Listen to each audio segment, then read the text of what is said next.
Hello everyone, एक नए video में आप सबका स्वागत है। आज हम बात करेंगे आपका जो ईवीएस का फैक्टर होता है 15 नंबर पेडागोजी का आता है, 15 नंबर पे एनसीईआरटी बेस्ड क्वेश्चंस आते हैं। वही एनसीईआरटी यानी आपकी आज 15 नंबर की तैयारी यहाँ पे होगी।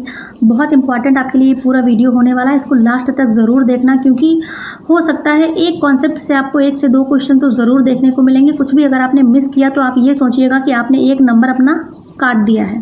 तो पूरा वीडियो आपके लिए बहुत ज़्यादा यूज़फुल होने वाला है। अगर आप पहले देख चुके हैं या पहले एनसीईआरटी कवर कर चुके हैं तो आपके लिए रिवीजन हो जाएगा। अगर आपने नहीं कवर किया है, आपने सिर्फ प्रीवियस ईयर के थ्रू या आपने नोट्स पढ़े हैं, अगर कुछ बचा होगा आपका तो आज वो चीज़ें आपकी कवर हो जाएंगी। अच्छे से इसका रिवीजन कर लीजिएगा।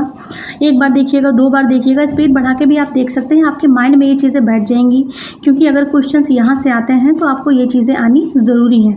तो आज हम बात करेंगे आपकी ईवीएस के बारे में, एनसीईआरटी बेस्ड जहाँ से क्वेश्चंस आते हैं। तो चलिए स्टार्ट करते हैं। हम बात करेंगे यहाँ पे असम, केरल, आंध्र प्रदेश और महाराष्ट्र, यहाँ से जो भी क्वेश्चन पूछे जाते हैं वो चीज़ें यहाँ पे कवर करनी है कि असम में ऐसी कुछ क्या चीज़ें हैं जो प्रमुख हैं जहाँ से क्वेश्चन आ सकता है। तो यहाँ पे असम में आपको ध्यान देना है, बारिश यहाँ पे ज़्यादा होती है, बाँस से बने हुए पुल यहाँ पे पाए जाते हैं, और घर जो है खंभों पर बने होते हैं, 10 से 12 फुट ऊपर बने होते हैं, क्योंकि यहाँ बारिश इतनी ज़्यादा होती है कि यहाँ पे घर ऊपर बनाए जाते हैं। यहाँ पर फसल कटने पर बिहू त्यौहार मनाया जाता है। यहाँ का जो चावल है वो बोरा चावल जो है पाया जाता है, और बहुत ही वो चिपचिपा होता है। यहाँ से क्वेश्चंस आते हैं, बोरा चावल, ठीक है, कहाँ की फसल है, कहाँ त्यौहार मनाया जाता है, इस टाइप से क्वेश्चंस आते हैं। असम की सिल्क जो है बहुत ही ज़्यादा प्रसिद्ध है। अब यहाँ पे बात करेंगे हम केरल की। केरल में नाव को फेरी भी बोला जाता है। लकड़ी से बनी नावों का यहाँ पे प्रयोग होता है, क्योंकि वहाँ पे पानी आपको पता है ज़्यादा होता है, दक्षिणी भाग है। तो यहाँ पे वल्लम भी बोलते हैं नाव को। लकड़ी से बनी छोटी नाव को यहाँ पे क्या बोलेंगे, वल्लम बोलेंगे। ये चीज़ें ध्यान रखनी है, छोटी छोटी यहाँ से एनसीईआरटी के क्वेश्चंस आ जाते हैं। केले यहाँ पे छोटे केले होते हैं, जैसे अपने यहाँ के जो केले हैं वो बड़े होते हैं, वहाँ पे छोटे केले पाए जाते हैं। लेकिन आपको ध्यान रखना है कि चावल की खेती यहाँ पे होती है। मसाले यहाँ पे पाए जाते हैं। आपको पता होगा कि केरल में जो है मसालों का बगीचा केरल को बोला जाता है, यहाँ पे मसाले पाए जाते हैं। अब हम बात करेंगे आंध्र प्रदेश की। यहाँ कुछ ऐसी चीज़ें जो इंपॉर्टेंट है, कलमकरी चित्रकारी यहाँ पर कपड़ों पर होती है, प्राकृतिक रंगों से करी जाती है। तो कलमकरी चित्रकारी यहाँ से क्वेश्चन आ सकता है, आपको अच्छे से ध्यान रखनी है चीज़ें। महाराष्ट्र में कौन सी चित्रकारी होती है, चित्रकाठी चित्रकारी महाराष्ट्र में होती है। सब्जी से क्वेश्चन आते हैं, तो ये ध्यान रखिए आप, सहजन की सब्जी कहाँ होती है, महाराष्ट्र में। तो आप एक चीज़ अच्छे से ध्यान रखिए कि जो जन होते हैं, मतलब सहज लोग जो होते हैं वो कहाँ पे होते हैं, महाराष्ट्र में, ज़्यादा लोग वहीं पे होते हैं। तो कुछ भी रिलेट करके आप इसको याद करने के लिए कुछ भी याद कर सकते हैं। सहजन की सब्जी महाराष्ट्र में होती है। अब यहाँ पे कक्षा 3 का जितना एनसीईआरटी जो मेन इंपॉर्टेंट चीज़ें, बहुत 4-5 क्वेश्चन हैं सिर्फ। कक्षा 4 और 5 में बहुत ज़्यादा चीज़ें हैं एनसीईआरटी में जो आपकी सीटेट में पूछी जाती हैं, लेकिन कक्षा 3 में सिर्फ यही चीज़ें हैं कि जो है डिशों के बारे में है, सब्जियों के बारे में है, कौन सी डिश कहाँ पे बनाई जाती है। तो हांगकांग में सांपों से बनी सब्जी होती है जिसको लिंग हु फेन कहते हैं। क्वेश्चन आपके लिए इंपॉर्टेंट है। कश्मीर में सरसों के तेल में बनी मछली लोग खाते हैं, वहाँ पे जो प्रसिद्ध चीज़ है वो सरसों के तेल में बनी मछली है। सेम ऐसे ही आप रिलेट करेंगे, गोवा में क्या है, यहाँ पे नारियल के तेल में मछली बनती है। केरल में टैपियोका, यानी टैपियोका, केरल में टैपियोका एक क्वेश्चन आ जाता है, इसका मतलब होता है नारियल डली हुई करी। तो ये कुछ डिशें हैं जो आपको याद रखनी है। यहाँ पे कश्मीर में क्या होता है, सरसों के बने तेल में मछली, यानी सरसों के तेल में यहाँ पे मछली जो है प्रसिद्ध है। गोवा में नारियल के तेल में बनी मछली प्रसिद्ध है। 2-3 बार आप चीज़ों को अच्छे से करेंगे तो आपका हो जाएगा, मतलब अच्छे से आप समझ जाएंगे। बस आपको एक बार वीडियो ना समझ में आए दोबारा से देख लीजिए, नहीं तो क्योंकि नोट्स बनाने का टाइम है नहीं, तो आप उसको स्पीड बढ़ा के दोबारा से या 3 बार से उसको देख सकते हैं। आपके माइंड में अगर ऑप्शन होंगे तो वहाँ पे इतना आपके माइंड में चीज़ें सेट हो जाएंगी कि ऑप्शन को आप अच्छे से टिक कर सकें। तो ये चीज़ें आपको ध्यान रखनी है। यहाँ से क्वेश्चन आता है, ऐसा नहीं है कि कुछ ऐसा यहाँ पर एक भी लाइन ऐसी है जहाँ से क्वेश्चन नहीं आता है, प्रॉपर हर जगह से यहाँ से क्वेश्चन आता है। क्लास 4 की हम यहाँ पर बात करेंगे। तो सबसे पहले हाथी से क्वेश्चन आता है कि एक हाथी का वजन कितना होता है, कितना खा लेता है, और जो शिशु हाथी होता है उसका वेट कितना होता है, कितने घंटे सोता है, हाथियों के झुंड में कौन कौन होता है, इस तरह से क्वेश्चंस आ जाते हैं यहाँ पे। तो आपको चीज़ें पता होंगी तभी आप चीज़ों को कर पाएंगे, ऑप्शंस को। तो यहाँ आपको पता होना चाहिए कि एक बड़ा हाथी एक दिन में 100 ग्राम से ज़्यादा पत्ते खा जाता है, सिर्फ 2 से 4 घंटे सोता है, और जो हाथियों का झुंड होता है उसमें सिर्फ हथनियाँ और उनके बच्चे होते हैं, क्योंकि जो हाथी होता है वो 14 से 15 साल तक झुंड में रहता है, उसके बाद वो झुंड छोड़ देता है। तो ये बात आपको हाथी से रिलेटेड ये सारी चीज़ें आपको ध्यान में रखनी है। अब यहाँ पे हम आते हैं खेजड़ली। खेजड़ी का पेड़ आपको पता है, खेजड़ी से बहुत सारे क्वेश्चंस आते हैं। ये कहाँ पाया जाता है? रेगिस्तान इलाकों में ये पेड़ पाया जाता है, इसलिए यहाँ के क्वेश्चंस मोस्ट ऑफ यहाँ से क्वेश्चन पूछे जाते हैं। तो आपको ध्यान रखना है, यहाँ पे राजस्थान में जोधपुर के पास खेजड़ी गाँव है, जहाँ पे क्या था, खेजड़ी के बहुत सारे पेड़ थे। खेजड़ी की पेड़ की इंपॉर्टेंस क्या थी, क्यों मतलब ये प्रसिद्ध था? कुछ ऐसी चीज़ें इसमें होंगी जिसके लिए ये इतना विख्यात हो गया। तो इसमें क्या होता है, रेगिस्तान इलाके में पाया जाता है, ज़्यादा पानी की इसको ज़रूरत नहीं होती है, और लकड़ी के इसको कीड़ा नहीं लगता है, फलियों की क्या होता है, सब्जी बनती है। तो इतनी सारी इसमें अच्छी चीज़ें हैं, इसलिए जो खेजड़ी का पेड़ है यहाँ ये एनसीईआरटी में आपको पढ़ने को मिलता है, और यहाँ से क्वेश्चंस भी आपके पूछे जाते हैं। अब कुछ मेन क्वेश्चन जो आपके ईवीएस में पूछे जाते हैं, जैसे जब कोई चीज़ जल रही होती है, पूर्ण दहन से कौन सी गैस बनती है? CO2। जब आग जलती है या जो भी चीज़ें कुछ भी जलता है तो कौन सी गैस उत्पन्न होती है? Carbon dioxide. सेम ऐसे ही अधूरे दहन से, अधूरे दहन का मतलब है कोई चीज़ अधूरी जली है तो क्या निकलेगा? तो ओ जो है ऑक्सीजन कम हो जाता है, तो वहाँ पे CO निकलता है। CO, ये चीज़ें आपको ध्यान रखनी है, डायरेक्ट यहाँ से क्वेश्चन आपका पूछ लिया जाता है। अब यहाँ पे हम बात करेंगे भाषा से रिलेटेड कौन से क्वेश्चंस आते हैं। तो देखिए, केरल में आपकी मलयालम बोली जाती है, कोंकणी गुजरात में बोली जाती है, मराठी भाषा है आपकी महाराष्ट्र में बोली जाती है, और कन्नड़ भाषा आपकी कर्नाटक में बोली जाती है। अब मोस्ट इंपॉर्टेंट ये जो आपको नीचे चीज़ें दिख रही हैं, बहुत ज़्यादा इंपॉर्टेंट चीज़ें हैं आपके लिए। कर्णम मल्लेश्वरी कौन थी? आपकी वेट लिफ्टर थी। कहाँ की थी? आंध्रा की थी। ये सारी चीज़ें आपके लिए इंपॉर्टेंट है। आंध्रा की वेट लिफ्टर मतलब आंध्र प्रदेश की वेट लिफ्टर थी। इनको द आयरन लेडी भी बोला जाता है, यानी 12 साल की थी तब से इन्होंने वजन उठाना स्टार्ट कर दिया था। तो कुछ चीज़ें आपको बहुत ध्यान रखनी है कि आंध्रा की वेट लिफ्टर कर्णम मल्लेश्वरी, यहाँ से क्वेश्चन आ जाता है। अब बात करेंगे हम रेगिस्तान ओक की, यहाँ से क्वेश्चन आता है। निपेथिन्स और घटपर्णी पौधा, यहाँ से क्वेश्चन आता है। स्लॉथ, यहाँ से। सारी चीज़ें हम बहुत ही आसान शब्दों में और जल्दी ही कवर करेंगे। अगर रेगिस्तान ओक की बात करें तो ये ऑस्ट्रेलिया में पाया जाता है। ये देखिए, रेगिस्तान ओक है, लेकिन ये नहीं है कि आप राजस्थान के रेगिस्तान में बोल देंगे, ऑस्ट्रेलिया के रेगिस्तान में ये पाया जाता है। देखिए यहाँ पे होता है, इस पेड़ की जो ऊंचाई है वो 4 मीटर ही होती है, लेकिन इसकी जो जड़ें हैं वो बहुत गहरी होती हैं, और पत्तियाँ इसमें बहुत ही ज़्यादा कम होती हैं। इसकी जड़ें कहाँ तक जाती हैं? 30 गुनी गहराई तक जाती हैं। 30 गुनी गहराई तक जाती हैं। और एक चीज़ आपको याद रखनी है, इसकी जड़ें तब तक जाती हैं जब तक इनकी जड़ों को पानी नहीं मिल जाता है। मतलब जहाँ तक जड़ें, जब तक इनको जड़ों में पानी नहीं मिल जाएगा तब तक ये जड़ें इनकी बढ़ती रहती हैं। तने में पानी जमा होता है इसकी, जिससे क्या होता है कि यहाँ अगर यहाँ के क्षेत्र में पानी की कमी हो जाती है तो यहाँ के जो लोग होते हैं वो पाइप डालकर पानी निकाल लेते हैं, या फिर पानी पीने का जो है अपना वो वहाँ पे करते हैं। अब बात करते हैं निपेथिन्स या घटपर्णी पौधा। यहाँ से बहुत सारे क्वेश्चंस आते हैं कि जो भी चीज़ें हैं यहाँ से क्वेश्चंस आते हैं, आप अपने कॉन्सेप्ट क्लियर करिए। जिससे कि क्या होगा, जब 4 ऑप्शन होते हैं तो बहुत माइनर सा उनमें डिफरेंस होता है। उन चीज़ों को अच्छे से समझने के लिए आपको अपना कॉन्सेप्ट यहाँ पे क्लियर करना पड़ेगा। अगर आपने पहले ये चीज़ें पढ़ी हैं तो बहुत अच्छी बात है, रिवीजन हो जाएगा आपका। नहीं पढ़ी हैं तो आपको इन चीज़ों के बारे में जानना ज़रूरी है, क्योंकि 7 तारीख को आपका एग्ज़ाम है। 2 से 3 दिन मान के चलिए आपके पास सिर्फ हैं। तो यहाँ पे हम बात करेंगे निपेथिन्स और घटपर्णी पौधा की। ये कीटभक्षी पौधा होता है, ठीक है। और ये कीटों को क्यों खाता है? क्योंकि नाइट्रोजन प्राप्ति के लिए खाता है। ये क्या करता है? छोटे कीड़े मकोड़ों को तो खाता ही है, साथ में मेढक, चूहे और छोटे जीवों को भी खा जाता है। मतलब मेढक हैं, चूहे हैं, इनको भी ये खा जाता है। अब इसका जो बनावट है कैसा होता है? लंबे घड़े जैसा इसका बनावट होता है, और ऊपर पत्ती नुमा ढक्कन लगा होता है, ठीक है। यहाँ से एक बहुत खास खुशबू निकलती है, जिससे क्या होता है, कीड़े मकोड़े आकर्षित हो जाते हैं। जैसे ही वो उसके अंदर जाते हैं वो ढक्कन जो है ऊपर से बंद हो जाता है। यह भारत के मेघालय, ऑस्ट्रेलिया और इंडोनेशिया में पाया जाता है। इतना ज़्यादा मोस्ट इम्पॉर्टेंट लाइन है ये, बहुत ज़्यादा आपको अपने मन में बिठा लेनी है कि भारत के, मतलब मेघालय तो भारत में ही है, तो भारत के मेघालय और ऑस्ट्रेलिया और इंडोनेशिया में क्या है, पाया जाता है। कौन सा ये पौधा? कीटभक्षी पौधा। इसको निपेथिन्स और घटपर्णी पौधा भी बोलते हैं। कुछ अन्य यहाँ पे कीटभक्षी पौधे हैं, जैसे ड्रोसेरा हो गया, संड्यू हो गया, डायोनिया हो गया, सेरोनिया हो गया, इस तरह से। अब यहाँ पे हम बात करेंगे स्लॉथ की। स्लॉथ आपको पता है भालू जैसा दिखने वाला जानवर है, लेकिन भालू नहीं है।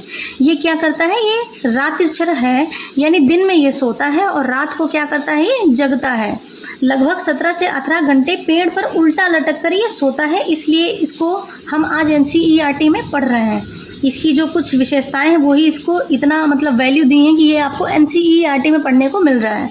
तो आयु, इसकी अगर आयु की बात करें तो ये लगभग 40 साल का होता है, ठीक है।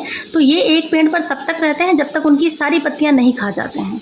तो ये मान के चलिए ये अपनी पूरी लाइफ में 3 से 4 ही पेड़ों पर भ्रमण कर पाते हैं। तो ये चीज़ें हमने समझी स्लॉथ से। अब यहाँ पे हम बात करेंगे केंचुए से क्वेश्चंस आते हैं। केंचुआ आपको पता है किसान का मित्र माना जाता है, किसान का मित्र होता है। क्यों होता है ये रीज़न हम आपको बताते हैं अभी। इसकी आयु लगभग 8 साल होती है। इसकी जो लंबाई है वो 14 इंच होती है। मृत पौधों और पत्तियों को ये खाते हैं केंचुए, तो कितनी अच्छी बात है। किसान परेशान रहता है वही पत्तियों को हटाने में, मृत पौधों को हटाने में, तो ये उसके मित्र हैं क्योंकि ये उन चीज़ों को ख़त्म करते हैं जिससे किसान को हानि होती है। और इनका जो मल है वो हमारी जो ज़मीन होती है किसानों के लिए वो बहुत उसके लिए यूजफुल होता है। इनका मल ज़मीन को क्या बनाता है, उपजाऊ बनाता है। केंचुए ज़मीन में छेद बनाते हैं जिससे ज़मीन क्या हो जाती है, पोली हो जाती है, जिससे आसानी से हवा और पानी उनको मिल जाता है। इसीलिए इनको मानते हैं कि जो केंचुए होते हैं ये आपके क्या होते हैं, किसान के मित्र होते हैं। बारिश बहुत ज़ोर हो रही है, शायद मुझे लग रहा है वीडियो में वॉइस भी आएगी उस चीज़ की। ये कुछ वन लाइनर हैं कि मधुबनी पेंटिंग कहाँ बनती है। बिहार में एक मधुबनी जिला है, आपको ये तो पता ही होगा कि बिहार में ये मधुबनी पेंटिंग बनाई जाती है। लेकिन बिहार में एक मधुबनी नाम का जिला भी है जहाँ पे क्या बेसिकली जहाँ पे पिसे हुए चावल के घोल में रंग मिलाकर त्योहारों पर क्या होता है, ये मधुबनी पेंटिंग बनाई जाती है। ये चीज़ें आपको अपने दिमाग में रखनी है। सब्जी की बात करते हैं तो उत्तर प्रदेश में कचनार की सब्जी आपको याद रखनी है, बनती है। केरल में केले, केरल तो बहुत इजी है, केरल केले ये बहुत इजी है। आपको बताया भी था कि केरल में केले भी पाए जाते हैं, छोटे केले होते हैं, तो वहाँ से आप रिलेट कर सकते हैं कि केले की सब्जी बनती है। उत्तर प्रदेश में कचनार, एक चतुरनार, ऐसे सॉन्ग से भी रिलेट करके आप चीज़ों को याद रख सकते हैं, क्योंकि लास्ट टाइम यही एक ऑप्शन होता है, मतलब कि अगर चीज़ों को आप किसी भी तरह से अपनी लाइफ से रिलेट कर लेते हो या कुछ ऐसा अपने माइंड में खुराफाती दिमाग चला के जिससे कि वो ये याद रहे हमें, तो वो चीज़ यहाँ पे आपको करनी है। महाराष्ट्र की बात करें तो सहजन के फूलों की सब्ज़ी यहाँ पे पाई जाती है, जो भी हमने पहले बात भी की थी। अब यहाँ कुछ घोंसलों को हम देखेंगे जो बहुत ज़्यादा मोस्ट इम्पॉर्टेंट हैं एग्ज़ाम की दृष्टि से अगर देखें तो। कलचिड़ी, इसको इंडियन रॉबिन भी बोलते हैं। ये कहाँ पे घोंसला बनाती है, पत्थरों के बीच में बनाती है, लेकिन इसका घोंसला काफ़ी नरम होता है। फाख्ता पक्षी झाड़ियों में और आंगन में अपना घोंसला बनाता है। मोस्ट ऑफ चीज़ें यहाँ से पूछते हैं, ये तीनों आपको बहुत ज़्यादा अच्छे से याद रखनी। कलचिड़ी से भी क्वेश्चंस आ जाता है। आपको दर्जिन चिड़िया तो दिख ही रही होगी, दर्जिन दर्जी, दर्जिन दर्जी, तो दर्जिन चिड़िया है ये दर्जी की तरह 2 पत्तों को सिलकर अपना घोंसला तैयार करती है, ये आपको रिलेट कर पाएंगे। शक्कर सोरा, शक्कर सोरा को सनबर्ड भी बोलते हैं। जैसे आपने देखा होगा कई पेड़ों पे लटकते हुए घोंसले होते हैं, लटकते हुए घोंसले, तो वो शक्कर सोरा का लटकता हुआ घोंसला होता है। छोटे पेड़ पर जैसे जो शाखा में लटका दिया या झाड़ियाँ हुई, छोटे छोटे पेड़ हुए, वहाँ पे आपको सनबर्ड या शक्कर सोरा का घोंसला मिल जाएगा। तो यहाँ पे बात करेंगे हम वीवर पक्षी की। ये क्या है, नर वीवर पक्षी घोंसला बनाता है, मादा को जो अच्छा लगता है उसमें वो अंडे रख देती है। लालटेन जैसा इसका भी होता है, टहनियों से लटकता हुआ। तो अगर देखिए अब इनमें इन दोनों में डाउट हो रहा है, लेकिन आप ध्यान दीजिए, शक्कर सोरा में छोटे पेड़ और छोटी शाखा में लटकता हुआ होता है। यहाँ पे मोस्ट ऑफ क्वेश्चंस ऐसे आते हैं कि नर पक्षी घोंसला बनाता है, मादा है, इस तरह से क्वेश्चंस आते हैं कि आपको इतना ज़्यादा डाउट क्रिएट ना हो। अगर आपका कॉन्सेप्ट क्लियर है तो क्वेश्चंस को आप अच्छे से कर लेंगे। टाइम कम है तो बहुत ज़्यादा हमें चीज़ें स्पीड से कवर करनी है कि हमारी चीज़ें भी कवर हो जाएं और ज़्यादा टाइम हमारा वेस्ट ना हो, ठीक है। कौवे का घोंसला, देखिए कौवे का घोंसला क्या होता है, पेड़ की सबसे ऊंची डाल पर कौवा घोंसला बनाता है। पेड़ की कोई भी पेड़ होता है उसकी सबसे ऊंची डाल पर कौवा घोंसला बनाता है। चील की बात करेंगे तो चील क्या है, सबसे ऊंचे पेड़ पर ही घोंसला बना देता है। मतलब ये फिलहाल कौवा अगर कोई पेड़ उसने घोंसला बनाने के लिए चूज़ किया है तो सबसे ऊंची उसकी डाल चूज़ करेगा, लेकिन चील सबसे ऊंचा पेड़ ही चूज़ करता है। तो 2 चीज़ें हैं यहाँ पे। कौवे का घोंसला कठोर होता है। तो यहाँ पे बिहू त्यौहार की यहाँ पे बात करेंगे। चावल कटने पर ये जो है त्यौहार मनाया जाता है। सामूहिक भोज का यहाँ पे आयोजन होता है। और चावल की किस्म कौन सी होती है, बोरा चावल की किस्म होती है, जो पकने के बाद बहुत ही ज़्यादा चिपचिपा हो जाता है। ये चीज़ें आपको ध्यान रखनी है। पोचमपल्ली से क्वेश्चंस आते हैं कि पोचमपल्ली कलाकारी या पोचमपल्ली साड़ियाँ कहाँ पाई जाती हैं। आपको ध्यान रखना है तेलंगाना में पाई जाती हैं। क्यों, क्योंकि तेलंगाना में एक कस्बा है, ठीक है, जिसका नाम पोचमपल्ली है। वहाँ के ज़्यादातर लोग बुनाई का काम करते हैं और ज़्यादातर लोग वहाँ पे पोचमपल्ली साड़ियाँ बुनते हैं। इसलिए पोचमपल्ली कलमकारी जो ये कलाकारी है ये हमारी तेलंगाना की हो जाएगी, ठीक है। तेलंगाना में ही ये पोचमपल्ली नाम का एक कस्बा है जहाँ पे लोग अक्सर बुनाई का काम करते हैं और पोचमपल्ली साड़ियाँ वहाँ बुनी जाती हैं। इसलिए पोचमपल्ली कलाकारी कहाँ हो गई, तेलंगाना की। अब अबू धाबी से क्वेश्चंस आपके आते हैं। अबू धाबी को आपको मोस्ट इंपॉर्टेंट चीज़ें यहाँ पे रखनी है, क्योंकि यहाँ से बहुत सारे क्वेश्चंस आते हैं। इनकी कुछ जो मेन इनका कॉन्सेप्ट होता है वो आप अच्छे से समझिए। ये संयुक्त अरब अमीरात की राजधानी है। अच्छे से आपको ये चीज़ें अपने मन में बिठा लेनी है। संयुक्त अरब अमीरात की राजधानी है। वनस्पति यहाँ की क्या है, यहाँ पे खजूर के पेड़ पाए जाते हैं, रेत के टीले पाए जाते हैं और पेट्रोल यहाँ पे पानी से सस्ता है। ये चीज़ें आपको ध्यान रखनी है। 4 ऑप्शन ऐसे आएंगे कि इनमें से कौन सा अबू धाबी के लिए कथन सत्य नहीं है। अगर आपका कॉन्सेप्ट क्लियर नहीं होगा देन आपका क्वेश्चन वहाँ पे गलत हो जाएगा। तो आपको अभी से सारी चीज़ें अच्छे से क्लियर करनी है। अबू धाबी की अगर मुद्रा की बात करें तो दिरहम है और भाषा की बात करें तो वहाँ पे अरबी भाषा बोली जाती है। अब हम बात करेंगे बछेंद्री पाल की, जो कहाँ की थी, एवरेस्ट शिखर पर इन्होंने यात्रा की थी। जन्म इनका उत्तराखंड के उत्तरकाशी में हुआ था। ठीक है, यहाँ से क्वेश्चन आता है कि इन्होंने पर्वतारोहण की ट्रेनिंग कहाँ से ली थी। नेहरू इंस्टीट्यूट ऑफ माउंटेनिंग, ये उत्तरकाशी में ही है, इसलिए यहाँ से क्वेश्चन आ जाता है। ये आपको बहुत अच्छे से चीज़ें ध्यान रखनी है। जो बछेंद्री पाल थी वो उत्तराखंड के उत्तरकाशी में उनका जन्म हुआ था और जो उन्होंने पर्वत पर चढ़ने की जो ट्रेनिंग ली थी वो भी कहाँ से ली थी, नेहरू इंस्टीट्यूट ऑफ माउंटेनिंग यानी उत्तरकाशी में ही ली थी। एवरेस्ट पर चढ़ने वाली ये विश्व की 5वीं और भारत की पहली महिला बन गई थी।